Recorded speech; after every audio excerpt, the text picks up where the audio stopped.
And up next this week is Valkyrie, directed by Bryan Singer. And I don't want to ruin anything for anybody, but the German plot to assassinate Hitler didn't work. So we'll just get that out. And then that's really something the movie is working against from the beginning. Everybody knows Hitler wasn't assassinated. He did that himself about a year later. But, you know, so the drama and the suspense is what we see through the character's eyes.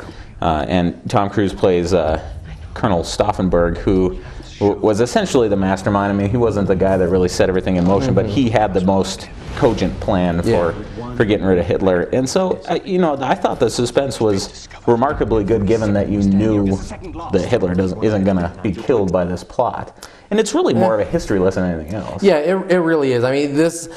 You know, the only thing that really kind of struck me watching this is that it seemed like it should be something that you should be watching on the Discovery Channel or the History Channel, because I wasn't, because when you know what happens at the end, what really has to be there is an extremely good story and really compelling characters. Yeah. And I wasn't compelled by any of the characters until, you know, at least a good halfway through the film. Yeah, well, and it didn't develop the characters as well as I would have liked. Yeah. I mean, you don't really get a sense of their motives aside from the fact that they know Hitler's a monster. And one thing they never really mention is the Holocaust, and I don't know if that's a factor of, you know, a lot of the people in German high command didn't know about it, which is entirely probable. Yeah. But I mean, you know, if you're going to fudge history somewhere, that's about as good a motive as you can imagine. And you know, I thought it was better than like a History Channel documentary, because there are some fine actors, and you know, Tom Cruise gets a lot of flack mainly for his off-screen stuff. His off-screen antics.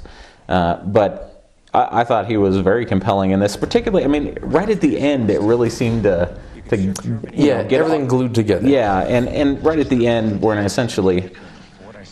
It's all history, so you know, essentially when he is executed for his part in the plot, I thought the movie really came together. And you know, before that, it's basically just a suspense thriller where you know the outcome. But I mean, given that, I thought the suspense worked pretty well.